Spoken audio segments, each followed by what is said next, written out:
에스겔 20장 5절에서 9절의 말씀 우리 함께 읽도록 하겠습니다. 이르라 주 여호와께서 이같이 말씀하셨느니라. 옛날에 내가 이스라엘을 택하고 야곱의 집의 후예를 향하여 내 손을 들어 맹세하고 애굽 땅에서 그들에게 나타나 맹세하여 이르기를 나는 여호와 너희 하나님이라 하였노라. 그날에 내가 내 손을 들어 그들에게 맹세하기를 애굽 땅에서 인도하여 내어 그들을 위하여 찾아두었던 땅 곧 젖과 꿀이 흐르는 땅이요 모든 땅 중에 아름다운 곳에 이르게 하리라 하고 또 그들에게 이르기를 너희는 눈을 끄는 바 가증한 것을 각기 버리고 애굽의 우상들로 말미암아 스스로 더럽히지 말라. 나는 여호와 너희 하나님이니라 하였으나 그들이 내게 반역하여 내 말을 즐겨 듣지 아니하고 그들의 눈을 끄는 바 가증한 것을 각기 버리지 아니하며 애굽의 우상들을 떠나지 아니하므로 내가 말하기를 내가 애굽 땅에서 그들에게 나의 분노를 쏟으며 그들에게 진노를 이루리라 하였노라. 그러나 내가 그들이 거주하는 이방인의 눈앞에서 그들에게 나타나 그들을 애굽 땅에서 인도하여 내었나니 이는 내 이름을 위함이라. 내 이름을 그 이방인의 눈앞에서 더럽히지 아니하려고 행하였음이라. 아멘. 1994년도에 개봉되어서 아카데미 작품상, 감독상, 나무주연상, 나무조연상, 여우조연상 등 총 7개 부문에 후보작으로 올랐던 아버지의 이름으로라는 영화가 있습니다. 보신 적 있으십니까? 오늘 설교 제목도 아버지의 이름이죠. 저는 어렸을 때 이 영화가 너무 좋아서 이 제목이 잊혀지지 않았던 영화였습니다. 상당히 명작입니다. 단순히 어떤 흥미 위주의 영화가 아니라 메시지가 있고 또 실화를 바탕으로 만들어진 영화입니다. 아마 40대 이상인 분들은 이 영화를 보셨거나 제목 또는 내용들을 들어보신 분들이 적지 않게 있을 겁니다. 아, 나 이 영화 봤는데? 아니면 나 이 영화 제목 어디서 들어봤는데? 이러면서 이렇게 머리에 맴도는데 잘 안 떠오르실 수도 있습니다. 이 30년이 된 영화니까 잘 기억이 안 날 수가 있죠. 그런데 성도님들, 왜 이 영화 제목이 아버지의 이름으로일까요? 궁금하시죠? 그 답은 지금 설명하지 않고 나중에 설명하도록 하겠습니다. 잠시 이 궁금증을 뒤로하고 말씀으로 들어가 보도록 하겠습니다. 오늘 본문도 이름이라는 단어가요 정말 많이 나옵니다. 오늘 본문 에스겔 20장에서 정말 많이 반복되는 단어가 몇 가지가 있는데요. 첫 번째가 이름입니다. 총 8번이 나옵니다. 그리고 두 번째가 애굽입니다. 이것도 8번이 나옵니다. 그리고 규례 8번, 율례 8번, 말씀이라는 단어가 15번 나옵니다. 규례, 율례, 말씀 이 세 가지 단어를 동의어로 본다면 합해서 말씀이라는 단어가 31번이 나옵니다. 이름, 애굽, 말씀이라는 단어가 계속 반복해서 나온다는 것은 이 에스겔 20장 안에서 이 세 단어가 강조되고 있다는 것을 알 수가 있죠. 에스겔서 20장을 보면 이스라엘 역사 속에서 그들이 하나님과 어떠한 관계를 맺어왔는가, 그리고 이스라엘이 하나님을 어떻게 대했는가, 또한 하나님께서 이스라엘 백성을 어떻게 대하셨는가를 알 수가 있습니다. 하나님께서 수없이 끊임없이 이스라엘을 향해서 말씀하시고 또 말씀하셨죠. 누구를 통해서요? 예언자들을 통해서 계속 말씀하셨습니다. 그러나 이스라엘은 듣지 않았죠. 예언자들을 거부했습니다. 즉 하나님은 예언자들을 통해서 끊임없이 말씀하셨고 이스라엘은 끊임없이 그 말씀을 듣지 않았습니다. 그런데 이스라엘이 언제부터 하나님의 말씀을 거부했다는 거예요? 언제부터 듣지 않았다는 거예요? 에스겔서 20장은 애굽 때부터 듣지 않았다라고 말하고 있습니다. 창세기인 마지막 장인 50장을 보면요, 야곱의 가족 70명이 애굽으로 내려가잖아요. 그때 내려갔을 때 그들의 신분이 어떤 신분으로 내려갔었죠? 요셉이 애굽의 총리였습니다. 그래서 총리의 가족이라는 VIP 자격으로 내려갔어요. 그래서 야곱이 애굽 왕을 만나기도 하잖아요. 어떻게 이방 민족이 왕을 만날 수가 있겠어요? 제국의 왕을.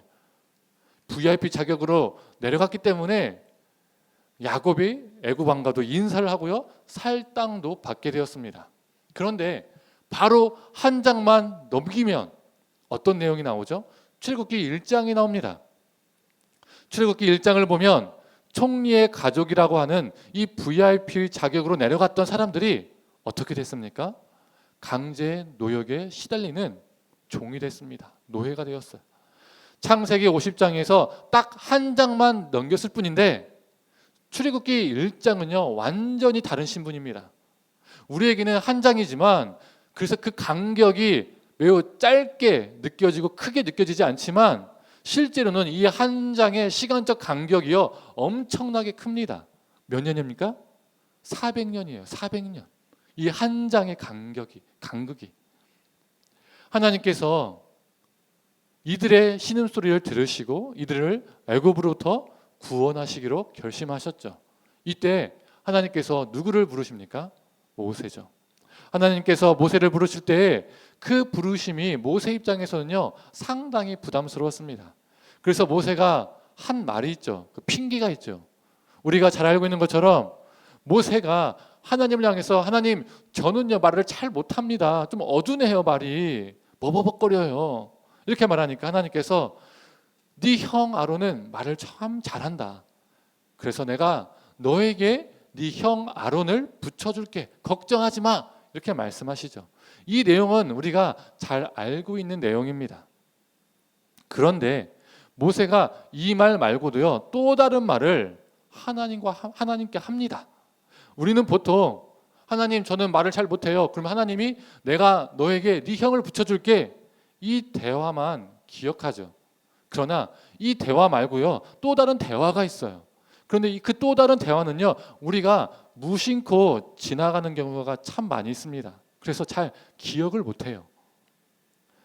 이 또 다른 대화는요 다시 생각해 보면요 좀 이상한 말입니다. 출애굽기 3장 13절의 말씀을 한번 읽어보도록 하겠습니다. 모세가 하나님께 아뢰되 내가 이스라엘 자손에게 가서 이르기를 너희의 조상의 하나님이 나를 너희에게 보내셨다 하면 그들이 내게 묻기를 그의 이름이 무엇이냐 하리니 내가 무엇이라고 그들에게 말하리이까. 지금 모세가 하나님께 어떤 질문을 하고 있죠? 내 동족이 내게 물을 때 내가 그들에게 당신을 어떻게 소개해야 합니까? 그들이 당신의 이름이 무엇이냐고 물어보면 내가 어떻게 대답을 해줘야 하나요? 라고 묻고 있는 겁니다. 이게 무슨 의미인가요? 이 질문의 전제가 무엇인가요? 지금 자신의 동족인 이스라엘이 하나님을 모른다는 것을 전제하는 거예요. 하나님의 이름을 잊고 살았다는 것을요 전제한다는 거예요. 우리는 이스라엘이 애굽에서도 하나님을 신실하게 믿고 하나님을 예배하고 하나님을 의지하고 살았는데 그 와중에 노예 신분으로 그 신분이 떨어져서 노역에 시달리는 종이 되어서 고통에 시달리고 그 고통 속에서 하나님을 찾았더니 하나님께 울부짖었더니 하나님이 그 신음소리를 들으시고 이스라엘을 구원해 주셨다라고 생각하는데 그게 아닙니다. 그들이 부르짖고 신음소리를 낸 것은 하나님을 향해서 부르짖고 하나님을 향해서 탄식을 낸 것이 아니라 자신들의 삶이 너무 고통스러우니까 그냥 부르짖고 그냥 신음소리를 낸 거예요. 사람들은요 어떻습니까? 내가 하나님을 믿지 않아도요 고통 가운데 있으면요 탄식하잖아요. 신음하잖아요. 그렇죠? 그거랑 똑같은 거예요. 그들은요 하나님을 잊고 살았어요. 그럼에도 하나님께서 그들의 탄식과 신음을 들으신 것이죠. 만약에 그들이 400년 동안 여전히 하나님을 알고 여전히 하나님을 찾고 여전히 하나님께 예배했다면 모세가 그들에게 하나님의 이름을 소개할 필요가 있나요? 없죠. 그들은 애굽에 있는 그 오랜 시간 동안 점차 하나님을 망각하고 무관하게 살았습니다. 오늘 본문이 그걸 말해줍니다. 애굽이라는 단어가 계속해서 반복한다고 했잖아요. 8절 중반만 한번 읽어보도록 하겠습니다. 그들의 눈을 끄는 바 가증한 것을 각기 버리지 아니하며 애굽의 우상들을 떠나지 아니하므로. 애굽에 있었던 시간이 짧은 시간이 아니잖아요. 처음에는 여호와 하나님을 섬겼겠죠. 그러나 시간이 흐르면 흐를수록 그들은 하나님을 잊어버리고 누구를 섬긴 거예요? 400년 동안 애굽의 신, 우상을 섬겼다는 거죠. 그래서 에스겔 10장이 말하는 것은 이스라엘이 하나님의 말씀을 듣지 않는 것이, 하나님의 말씀을 거부한 것이 최근의 일이 아니라 애굽 때부터라는 겁니다. 애굽에 있을 때부터 하나님의 말씀에 등을 돌리고 거부하고 애굽의 우상을 섬겼다는 거예요. 출애굽을 하기 전부터 애굽의 문화와 애굽의 종교를 그대로 받아들이고 심취해서 살았다는 겁니다. 이처럼 여호와 하나님을 다시 소개해야 할 만큼 이스라엘은 하나님과 단절되어 살았었습니다. 이 애굽에서 시작한 우상 숭배, 하나님의 말씀에 대한 거부가 이 반역됨이 출애굽을 한 후에 광야 시절에도 이어지고 가나안 땅에 정착했을 때도 이어지고 통일 왕국이 세워졌을 때도 이어지고 남과 북으로 갈라지는 분열 왕국이 되었을 때도 계속 이어졌음을요, 에스겔은요 20장에서요 고발하고 있습니다. 말씀에 대한 거부와 우상 숭배가 만성 질환이 되었다는 거예요, 이스라엘에게 있어서. 그래서 예언자를 보내면 듣지 않고 죽이고 했다는 것이죠. 그러면 어떤 조치가 그들에게 이루어져야 하나요? 그때마다 하나님이 그들을요 벌하셔야죠. 심판하셔야죠. 그러나 실제로는 하나님의 심판이 오랫동안 실행되지 않았습니다. 하나님이 참고 노하기를 더디하셨어요. 그 이유가 뭘까요? 우리 하나님은 사랑의 하나님이니까 참으셨겠죠. 그런데 또 다른 이유가 오늘 본문에서 말해줍니다. 그들이 아브라함의 자손이니까, 야곱의 자손이니까, 선택받은 민족이니까, 그들이 너무나 이뻐서, 너무나 귀여워서 하나님이 그 심판을 즉각 내리지 않으시고 참고 그 심판을 더디하셨을까요? 아니죠. 그 이유를 13절에서 14절에 말해주고 있습니다. 우리 함께 읽어볼까요? 내가 이르기를 내가 내 분노를 광야에서 그들에게 쏟아 멸하리라 하였으나 내가 내 이름을 위하여 달리 행하였었나니 내가 그들을 인도하여 내는 것을 본 나라들 앞에서 내 이름을 더럽히지 아니하려 하였음이러라. 하나님은 이스라엘을 심판하시려고 하셨지만 하나님은 자신의 이름이 이방인들 앞에서 더럽게 여김을 받지 않기 위해서 그 심판을 멈추셨다는 겁니다. 20장에서요 이런 말이요 여러 번 나와요. 자신의 이름이 더럽힘 받지 않기 위해서 참으셨다는 말씀이요 여러 번 나와요. 제가 예전에도 설명했었지요. 그 당시에 민족과 민족의 전쟁은 단순히 사람과 사람의 전쟁이 아니라고 했죠. 자신들이 믿는 신들의 전쟁이라고 믿었습니다. 그래서 A민족과 B민족이 싸워서 A민족이 지면 A민족이 진 것이 아니라 A민족이 믿는 신이 진 거예요. 그래서 A민족이 망하면 A민족이 망한 것이 아니라 A민족이 믿는 그 신이 망한 거죠. 그래서 그 A민족의 신은 어떤 신이 되는 거예요? 무능력한 신. 그래서 조롱받고 모욕을 당했습니다. 만약에 하나님이 이스라엘을 심판하시게 되면 어떻게 되는 겁니까? 그 심판으로 이스라엘이 망하면 이방 민족들이 어떻게 생각하는 거예요? 이방 민족들은 하나님이 이스라엘을 심판하셨구나 이렇게 생각하지 않습니다. 강력한 자신들이 어떻게 하는 거예요? 저 여호와라는 신을 이겼구나. 우리가 믿는 신이 저 여호와를 이겼구나. 여호와는 무능력하구나. 우리가 충분히 조롱해도 되는구나. 별거 아니구나. 이렇게 생각하게 됩니다. 결국 그러면 누가 모욕을 당하는 겁니까? 누구의 이름이 수치를 당하나요? 여호와 하나님이 수치를 당합니다. 하나님의 이름이 모욕을 당해요. 하나님께서 이스라엘을 여러 번 심판하고 싶으셨지만 이 이유 때문에, 즉 하나님 이름 때문에 심판을 미루셨어요. 그들이 이뻐서가 아니에요. 이처럼 우리 하나님은 자신의 이름이 모욕당하는 것을, 수치당하는 것을 원치 않으셨습니다. 하나님께서 수많은 예언자들을, 그리고 하나님의 사람들을 보냈어도 이스라엘은 계속해서 거부하고 우상 숭배를 했습니다. 결국 어떻게 합니까? 하나님께서 참다가 그들에게 심판을 내리셨죠. 하나님께서 아수르를 사용하셔서 북이스라엘은 주전 722년에 멸망케 하셨고, 남유다는 바벨론을 들어 사용하셔서 주전 586년에 멸망케 하셨습니다. 이 사건들은 단순히 역사적으로 이 두 나라가, 남유다와 북이스라엘이 멸망한 사건이 아닙니다. 단순히 두 나라가 멸망한 사건이 아니라는 거예요.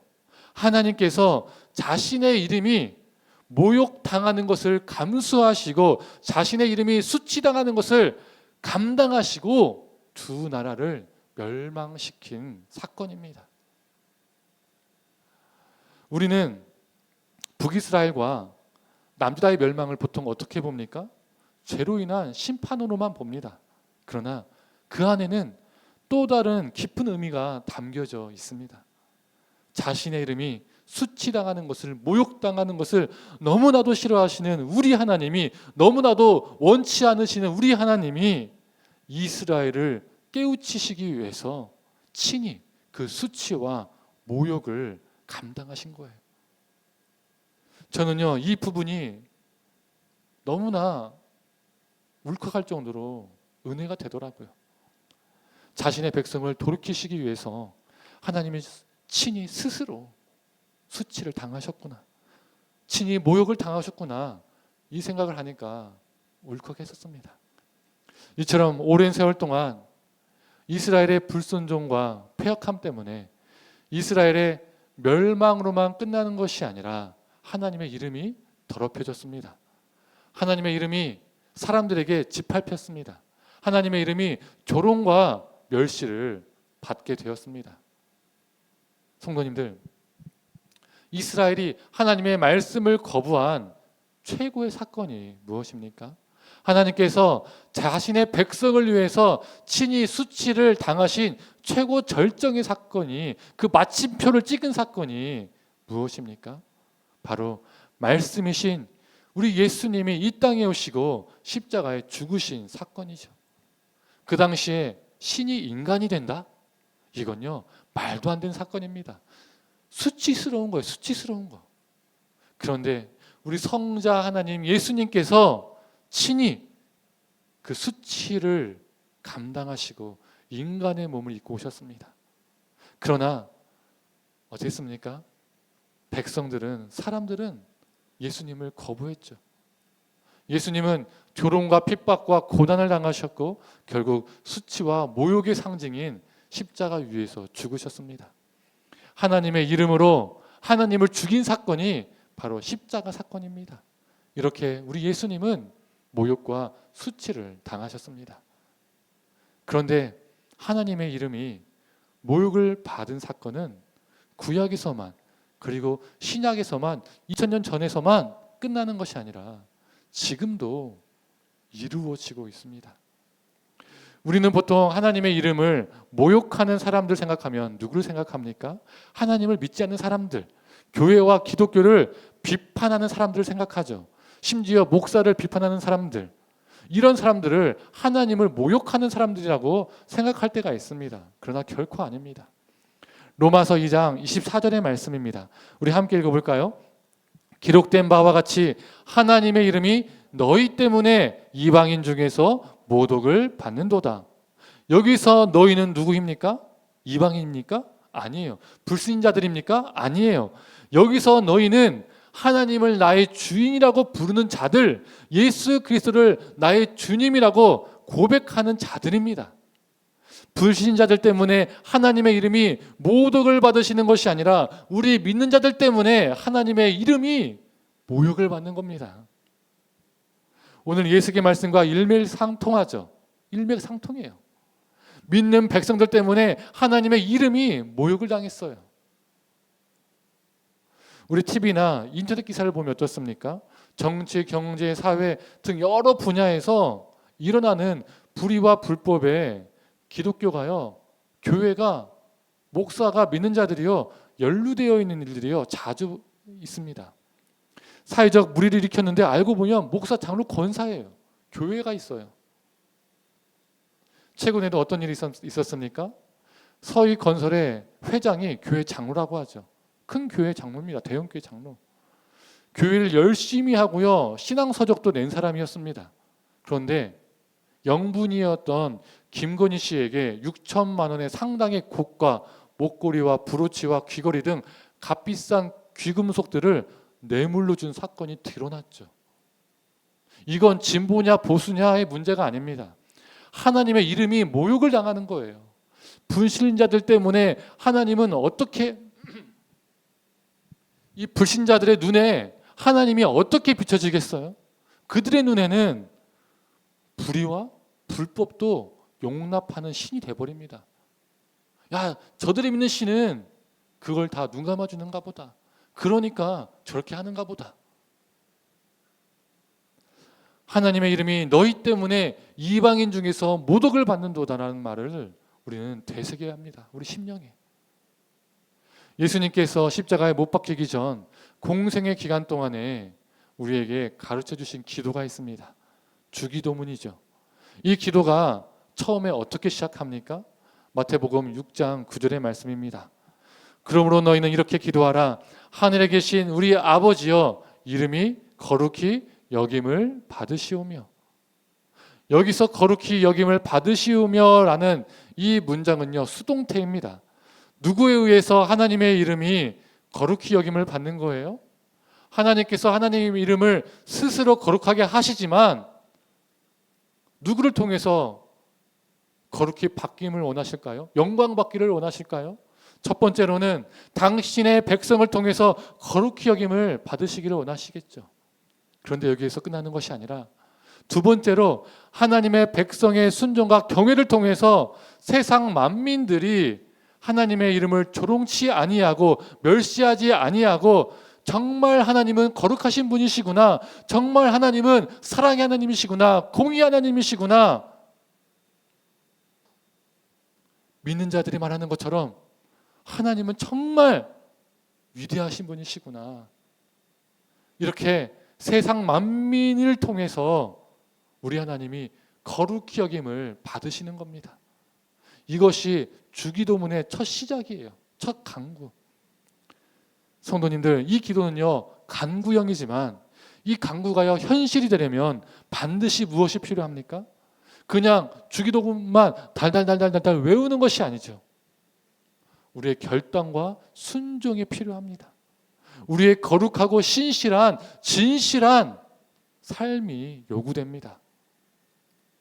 하나님의 이름이 거룩히 여김을 받으시오며 라는 이 간구하는 것은 단순히 기도가 아니라 바꿔 얘기하자면 우리가 온전히 하나님의 백성다운 거룩하고 진실한 삶을 살아내어서 하나님의 이름이 세상 사람들에게 조롱을 받지 아니하고 거룩히 여김을 받으실 수 있도록 내가 살아가겠습니다.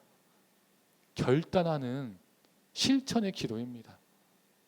성도님들, 우리 하나님은 자신의 이름이 모욕당하는 것을 너무나도 싫어하시는 분이십니다. 우리의 불순종과 죄악으로 하나님의 이름이 모욕당하게 하는 것이 아니라 하나님의 말씀에 대한 순종과 거룩한 진실한 그 삶을 살아내어서 거룩한 하나님의 이름이 온 땅에 경험되기를 간절히 소망합니다. 이제 말씀을 정리하겠습니다. 설교 서두에서 아버지의 이름으로라는 영화 이야기를 언급했었지요.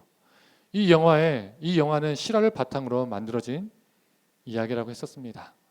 스토리를 간단하게 설명하면 이렇습니다. 영화 속의 주인공은 제리 콜론이라는 사람입니다.